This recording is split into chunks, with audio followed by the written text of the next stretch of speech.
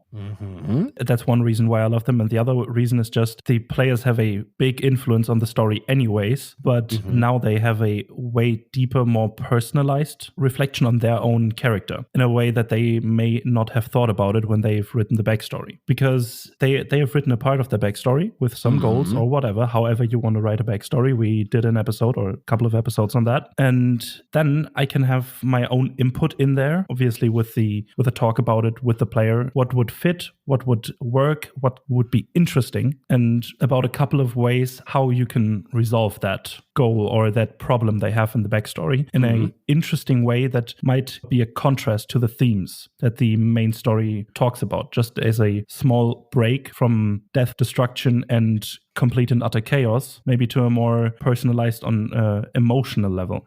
For example, you can have some sort of contrast between the world-ending things that are going on in the main story, you could say, and then the personalized, more I need to deal with my own shit so I can focus on the world-ending shit that is happening elsewhere. But that's really the thing, right? How do we balance those 2 points? The world is ending, and basically we're on an invisible timeline. I want to say this, invisible timeline, because in most TTRPG games, if there's some kind of talk about a world-ending event, there's never a hard timeline to it. Yeah. Which is another thing to talk about at some point, how the danger basically only arrives when the players are there, or the danger follows the players themselves. Story for another day, topic for another day. But still, right, if my players know Tiamat is gonna get resurrected at some point by this cult, and they have the basic ingredients basically to the ritual. They have the gold, they have the sacrifices, they have the magic to it. Why don't they do it? Well, there's some reason for it. And that reason gives me as a DM obviously time to say, there's enough time for you guys to do the stuff you want to do before you get to stopping Tiamat. Because there's still a fucking lot happening in this book. At least just from the chapters of the book, there's like 7 chapters left. Some of them might take weeks to complete in-game time. Yeah. And you need to look at that and say, well, there must be a reason why the cult hasn't just started their ritual. Because as soon as they start their ritual and the players aren't there, they have won the game. Why isn't the cult doing it? And you need a reason for it. But you need to balance that, because there's this world-ending event and your players are basically, okay, we have to stop this as soon as possible, but also let's go on this weird side quest so I can find my uncle. Yeah. There needs to be some kind of balance between that. Hell yeah. And the first part about that is obviously it comes already when creating the backstory itself. The backstory should be somewhat connected to the plot at hand of the campaign.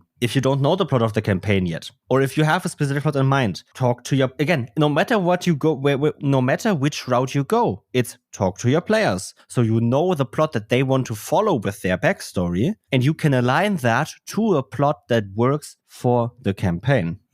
So, for example, if one of the player characters is, I don't want to spoil my Tyranny of Dragons game to my players that might be listening, so I have to make up something else. If one of them has, I'm just going to take one of the characters that has retired. Easy. Perfect. One of the characters is a drunken master monk, and he found an ancient flask that never gets empty. And there's some kind of alcoholic liquid in it that he doesn't recognize. That was his whole plot. And I aligned that to the Tyranny of Dragons plot, at least in some form, that this is from an ancient order of dwarven monks in the mountains that created some kind of specific liquid to see the future or something. And they are going to be important at some point to the story because someone wants to see the future where Tiamat, or how to in the future stop Tiamat. Yeah. Something like that. I think that was the plan. And now that also resolves the plot point from that backstory. And I aligned something that is needed to finish the main goal of the campaign with one of the player characters' backstories to resolve their personal plots. So that connection between the backstory and the main plot of the game you have, in whatever way, shape, or form it is existing, be it from the module that you're running or from whatever random notes you wrote on a napkin once.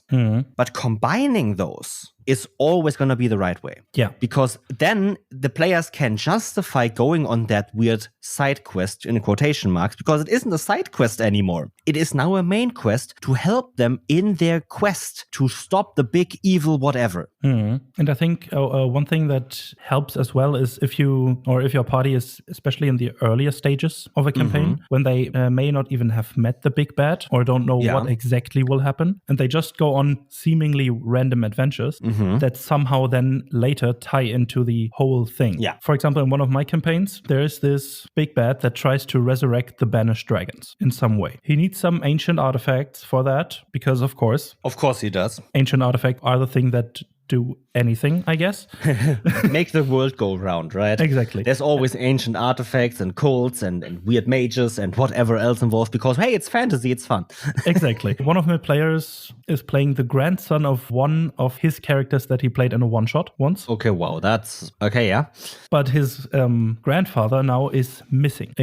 An old, accomplished adventurer that went out and found all these weird little trinkets and artifacts and weird shit and powerful magic items. But this dude is now missing. So that he goes on a quest to find his grandfather. Turns out he was captured by vampires. These vampires wanted to use this artifact to make something that could let them walk in sunlight without any problem. Okay, yeah. But these vampires are definitely not tied to the big bad in no way, shape, or form. No. Most definitely not, right?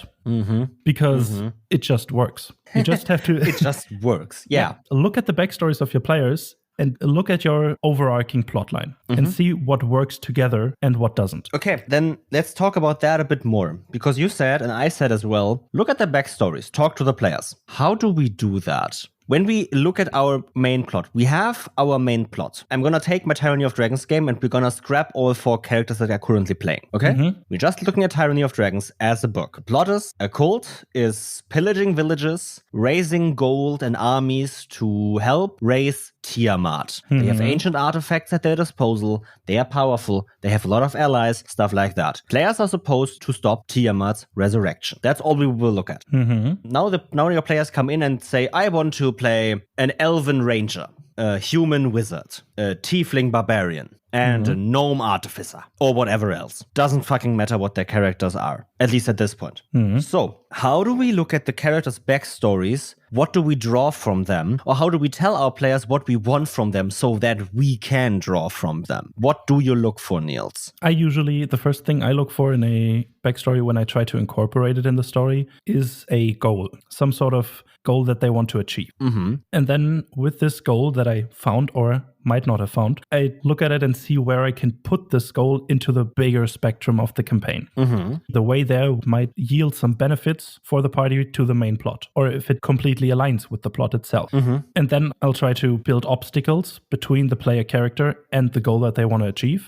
So they have an enticement to go on that side quest. Because barriers are just there to be broken through, at least in TTRPGs. At least in TTRPGs, it's every obstacle I put in front of my players, I want them to best it. I never put an obstacle I don't want them to best. Exactly. Because the act of besting that obstacle is the fun part of TTRPGs. Exactly. And without any obstacles or hindrances or barriers in their way, it would just be, let's just tell a story that we make up ourselves completely without any danger to them. Because if you just say what happens, it happens, but if you have to work for the things that you want to happen, this is the thing that creates the fun. Yeah, just because we have to say it at this point, because there are people going around on Twitter criticizing everyone that doesn't take up every single possibility of nuance that they want. Yes, that happened actually. Someone criticized Brennan Lee Mulligan for saying, or for someone saying that player character death is a DM fault, which is taken out of context in my opinion. And second of all, there was some nuance missed in that discussion and then everyone obsessed over it, I think. Doesn't fucking matter. I don't give a fuck. So here's the nuance that you people want. Just because I want them to best every single obstacle I put on their path doesn't mean that I will let them. Failure is part of the game and I will make my players fail sometimes and not force them to fail. But if they fail, they fail. Some obstacles are harder to beat than others. If they don't beat an obstacle, they will need to find another way around it or come back later and then best it. And if they best it the second time or even the third time, that's the thing that's even greater than just besting it the first time. Exactly. But I still want them to best every obstacle because everything I put behind that obstacle that they cannot best is useless to my game. And when I created something there, I want them to find it. Because I play for the table experience, not to fuck over my players at the table experience. Yeah, you should create barriers in their path that can be solved by a bunch of different means. Either by just basically, if you have a wall there, either by bull rushing through the fucking wall, climbing over it, walking around it, burrowing under it, whatever the fuck. Just give a lot of options and don't be afraid to go along with creative ideas. You don't even have to make up options, right? You just have to put the obstacle there and then see your players do the thing. You don't need to tailor solutions to this obstacle so you know what to do. You don't need to know what to do. You just need to work with your players to overcome this obstacle in their interest. I'm gonna say this, in their interest. Yeah. Anyway, back to backstory incorporation. But that's the thing. I don't want my players to...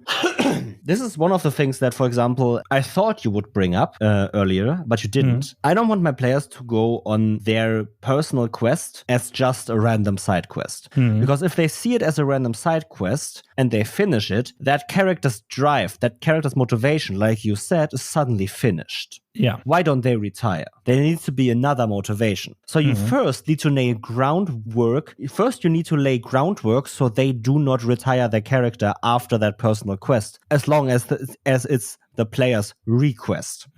If they want to retire, let them retire. But if a player finishes their personal quest and now suddenly doesn't have a motivation to be there in the party, it's gonna feel weird to them. Yeah. Your first step should be in a campaign to lay some kind of groundwork motivation. That means they will stay together. They will continue somewhat the main plot that they have currently going for themselves. And then I can see how I can fit in random, in quotation marks, side quests that are personal to them. Yeah, what I like to do in those circumstances is to, even if the random side quest in quotation marks is a completely different theme, or it touches on a different theme, I still like to use obstacles that reflect the theme of the main campaign, of the main plot line. So while progressing this personal chapter, you still have some connections to the main thing, the main threat. And therefore develop a drive for your character to still finish the main thing, even after they finish their personal story. Because if, let's take the Rise of Tiamat thing, if your obstacles are just cultists raiding the village that you were born in, or whatever, using the cultists as the obstacles, or the cult itself as the obstacles for your personal quest, the character will be invested in destroying that cult because they just hindered them in achieving their goal. Yeah. Or it can be the reason why they are, or develop a new drive, even if their personal story is finished.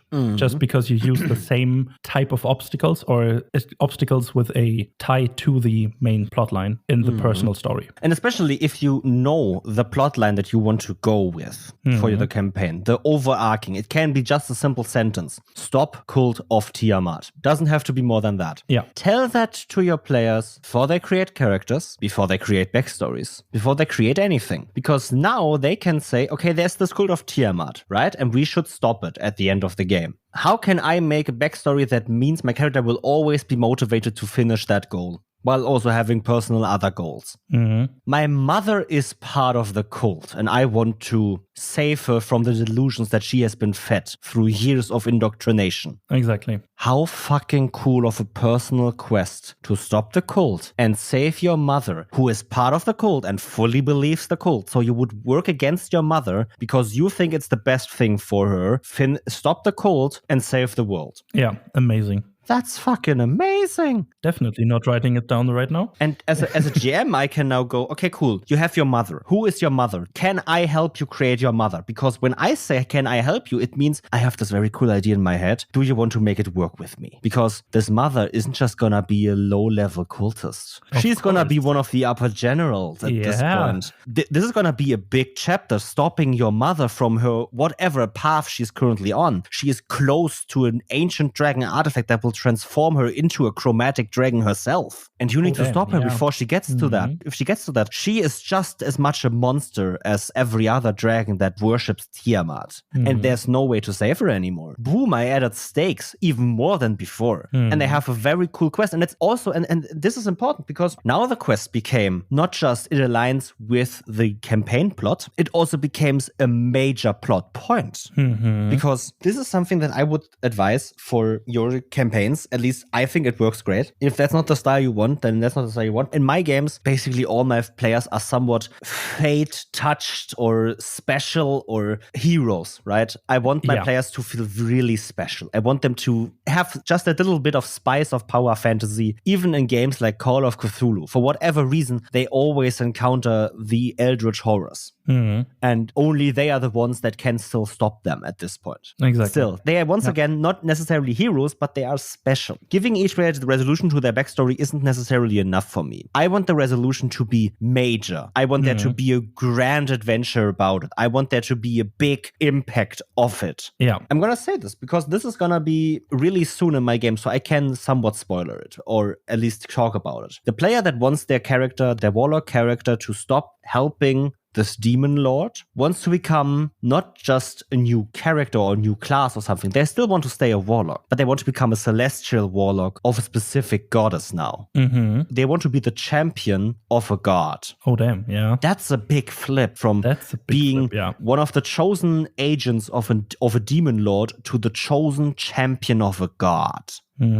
But that's gonna have such a big impact on the world and the NPCs around them, because if they do become the champion of this god, this is gonna send ripples through the world. Oh yeah. He's gonna be respected by everyone of that faith all of a sudden. He's gonna be revered as the main prophet, maybe even, right? And the gods have an interest in not having Tiamat raise hell on earth. Yeah. Because they imprisoned her, and she is gonna be pissed. I would be too. She would find a way to get to the godly realms again and slaughter every god she can, just because she wants to now. Yeah. That is something that fits really well, because now this character gonna have a big character change. He's gonna have a big impact on everything. It's gonna feel major, and he's gonna have a new motivation to stop Tiamat. Yeah. This is not just, okay, yeah, your backstory is resolved. Can we get back to the main plot? It's now your backstory is resolved. You are gonna drive the main plot forward now.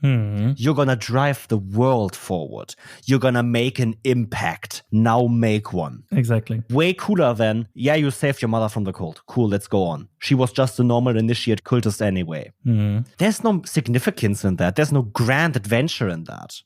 Not so cool, in my opinion, personally. Yeah, and I think especially if you have these big plot points for your personal story that encompass or work together with the main plot, it really manifests the feeling that you needed this specific character in that whole campaign to resolve the whole plot, to stop Tiamat from returning.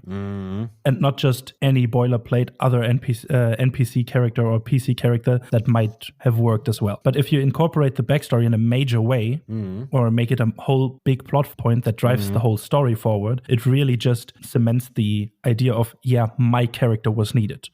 My character was there, and because of that, we achieved our goals to stop Tiamat.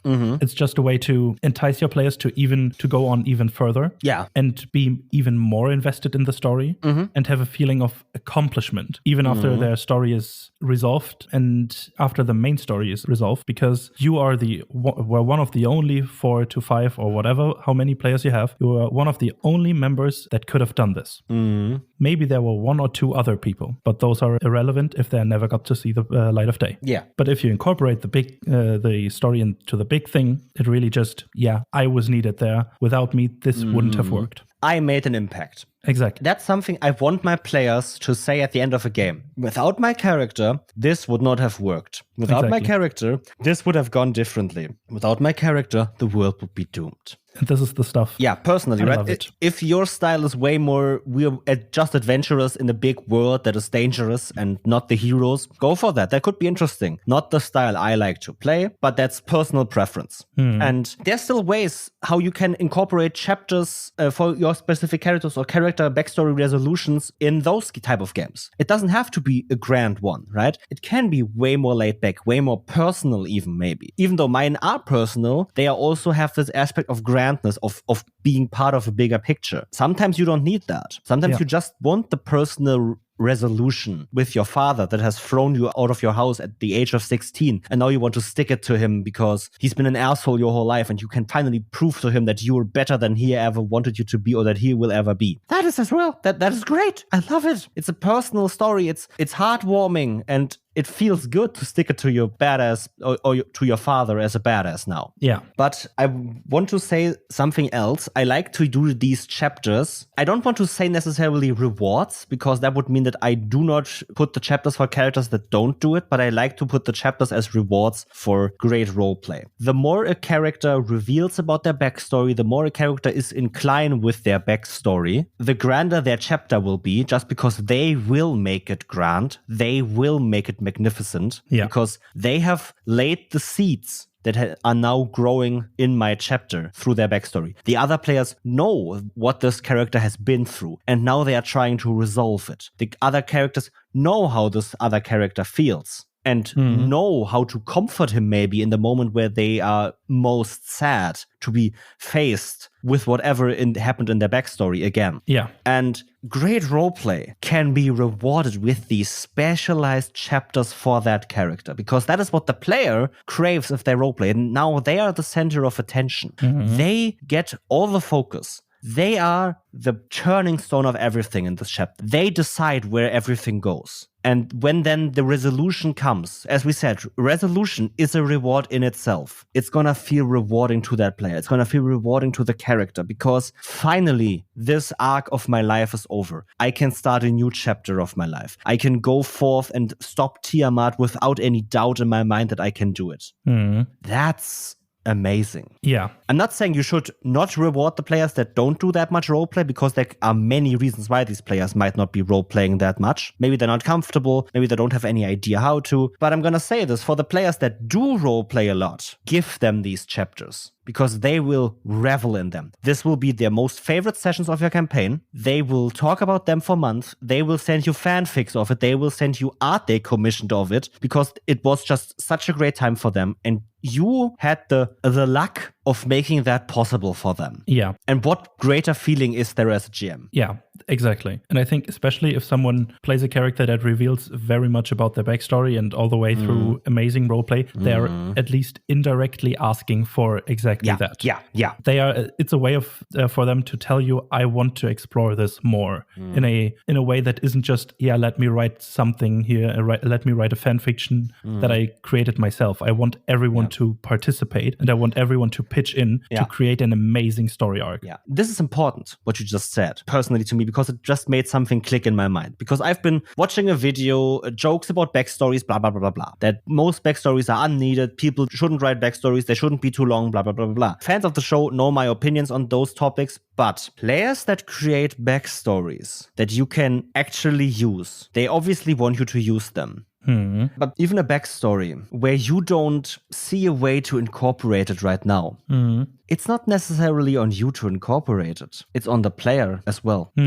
If one of their players has a backstory that is as generic as it can come, I have amnesia, I don't know where I am, I don't know where I'm from. I know some GMs hate it because it basically means this player was didn't want to write a backstory. But if the player plays into it, that's something different. Hell yeah. There's a difference between, in my opinion, a good and a bad backstory. And that is not in how long the backstory is. There's not in how much it includes. It's not as how good it is written. It is how it is used by the player at the table. Exactly. Even a player that has written no backstory and said, I have amnesia, can create a deep background for their character. Just as much as the character that has written 10 pages of backstory. Just as much as the character that has written 5 bullet points. No, you as a GM do not have to read the 10 pages. You never had to. You just need to listen to your players' roleplay. Because those that do roleplay their backstories and don't just write the backstory for the sake of having one, because there are some people that just write backstories because you say, do you have a backstory? And then they write you one. Because they don't see the value in it. Or they don't want to, or they are too lazy to actually create value with it. But those that do create value with it, no matter what their backstory looks like, those are the ones where you should do these chapters. Exactly. That's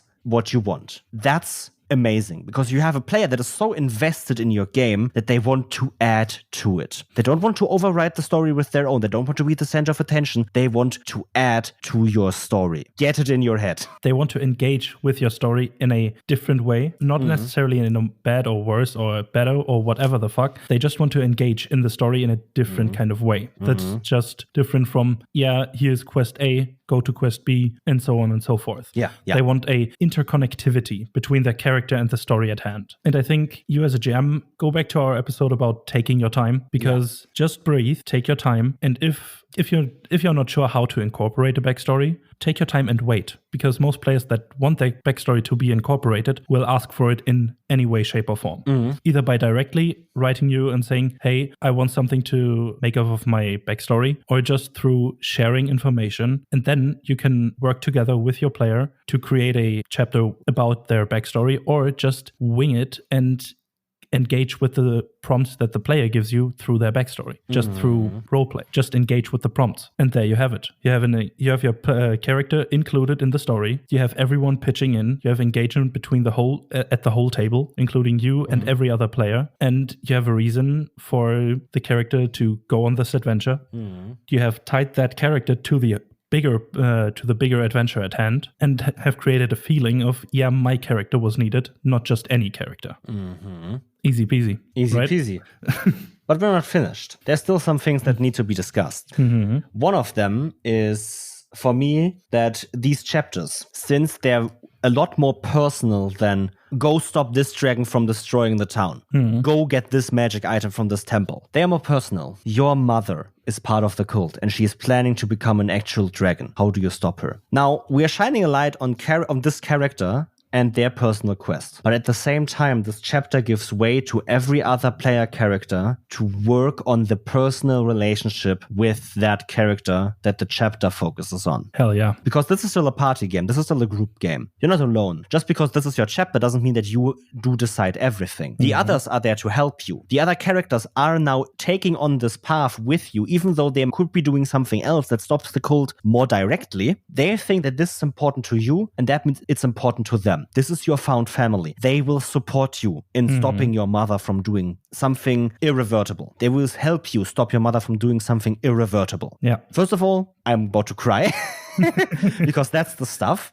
But also, right, these chapters are not just to focus on one character. It's to focus on one character. But they are also to focus on the personal relationships that every other player character has with that character, because now they get a glimpse at this character's past, or this character's goal, or this character's relationships with other things. Exactly this. It allows the other players to see why the character is the way they are right now, and just intertwine themselves with the character even more. Just like weaving a fucking basket. You are just then one weave of characters. You are the found family. You are the thing, the group that stops everything. But it only works because you are that one unit that banded together through hardship, failure, success, and everything in between. Just because you have these chapters where you can just engage with each other's characters and make a connection, a meaningful, deep connection between them. And remember, if you're another player that is currently part of a group of player characters that is going on an adventure that is personal to one character. Think about your role play in that moment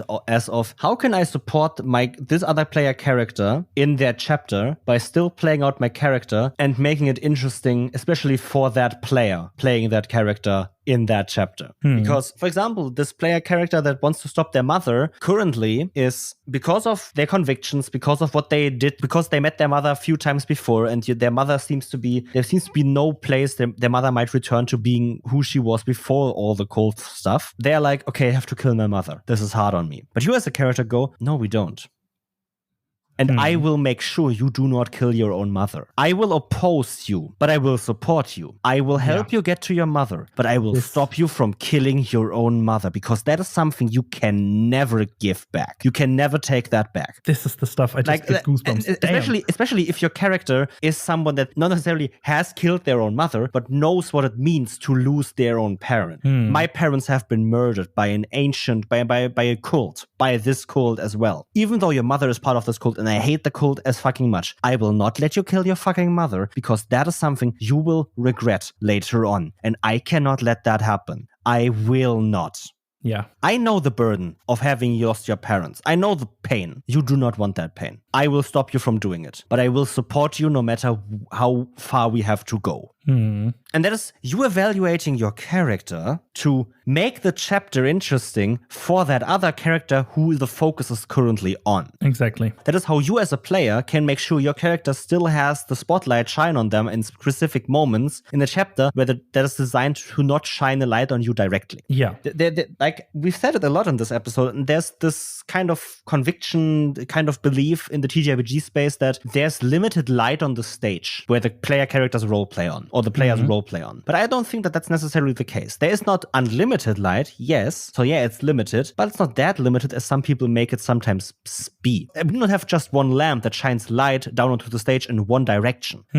Sure, it might be that the brightest light shines on the character that this chapter is on, but the other characters are still part of the game. They still have an impact on this chapter. There's still some kind of secondary light shining on them, and they can always step into the light that shines on the main character right now and be part of the main limelight as well when they have a conversation, like the one I just made up for you. Yeah, I think the thing is, you don't want to steal the spotlight in these circumstances, but you want to redirect the spotlight towards the main character of that certain arc. You are basically a main supporting character in these certain arcs. Yeah. Imagine you stand on a stage with a mirror. The limelight is focusing on you for some reason, and you just redirect it to the player or to the character that story arc is focusing on. I like by that. Engaging with the character that is currently being this backstory of that character that is being resolved. You just take everything that gets thrown at you because, for example, you split the fucking party. That happens, right? And something happens that might be relevant to the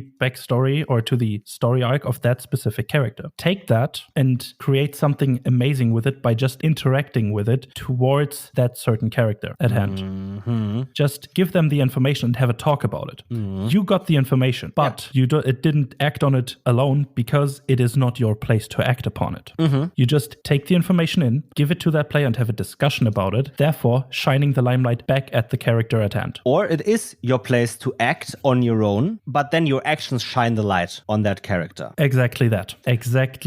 You as a player can look for a lot of ways for your character to support this other character. And if you're now going, but I'm then a supporting character, I also want to be the main character, you will get your turn. Exactly. But again, as we all know, don't be a jerk. Pass the limelight around. Pass the spotlight around. That's something that is very important in actual plays. You as a player, when the limelight shines on you from whatever direction, be it from the GM or one of the other player characters, it is your job to use the limelight to present yourself and make the cool thing you want to do, and then pass it around again.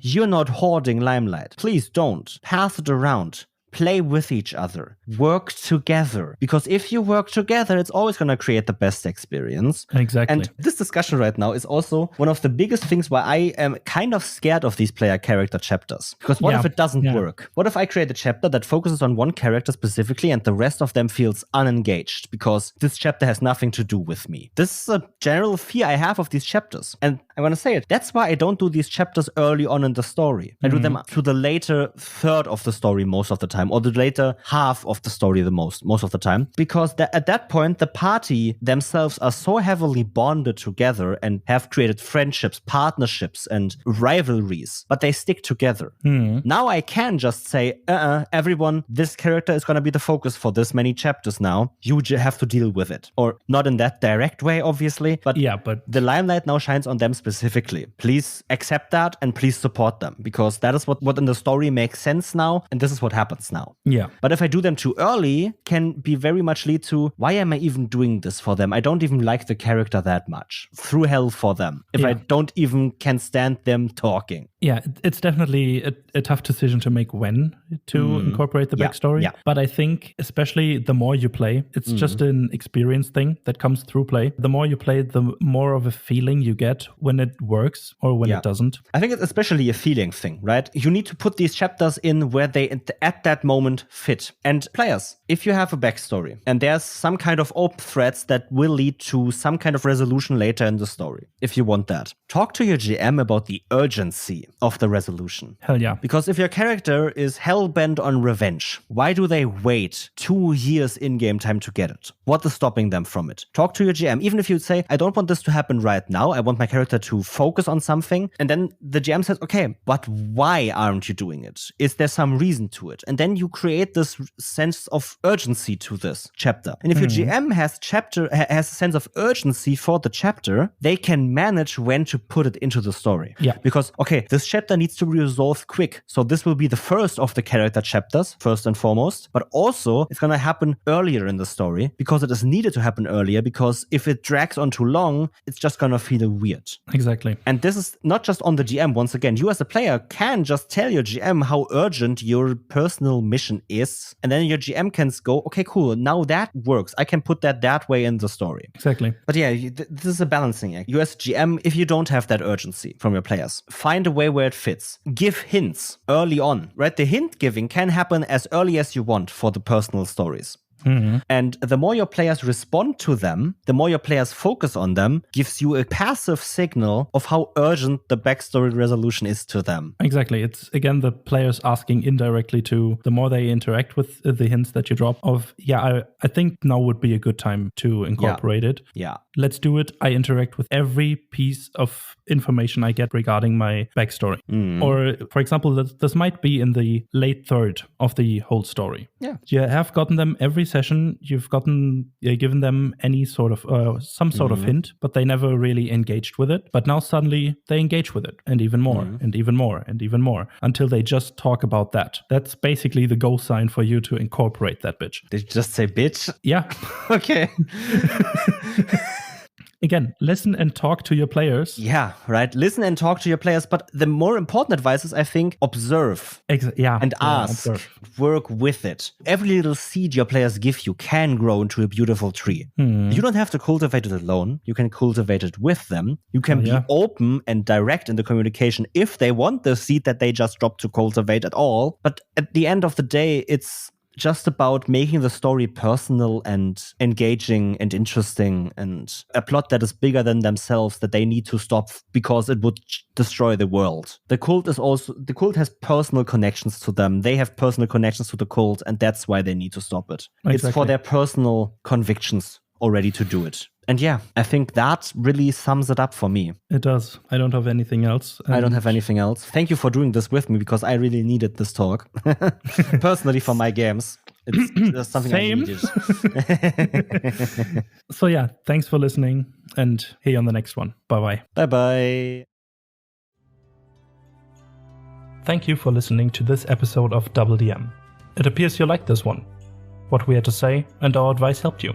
Why not show us how we helped you in a rating, or even write a review detailing us how we helped? You can do this on the platform that you are listening on right now. It's just a few clicks, doesn't take long, and helps us out. It gets us out there and our advice into more ears of more people. Thanks again for listening and joining us on this amazing journey. Have a great day, and see you on the next one. Bye-bye.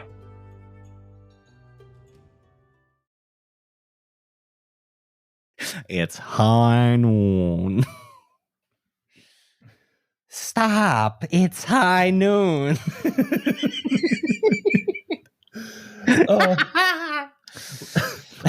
One quick thing before we get ourselves together.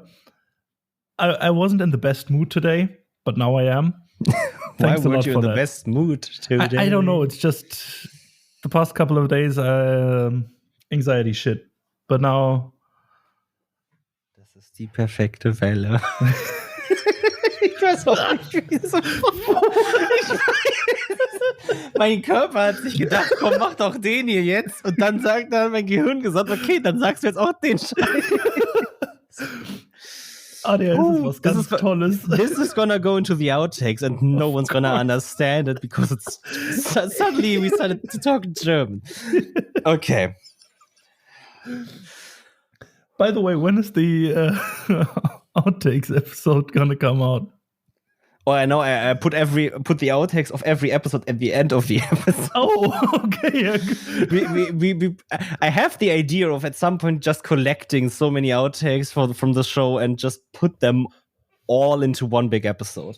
Yeah, amazing. But I also decided to do that maybe for Titan's Call, maybe for an Historian C. That should get cut out. That should get beeped at this episode anyway. Oh, yeah. By the way, we need the announcement thing at some point. Anyway, okay. So,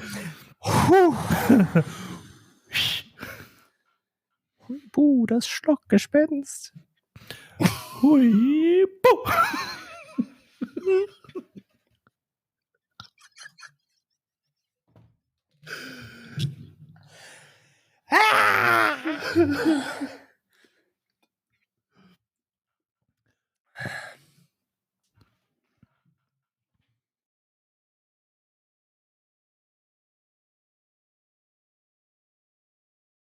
Hey Niels, how are you doing? Hey Niels. We are professionals, by the way. We do this for 2 years. Okay. Give me. Oh, okay.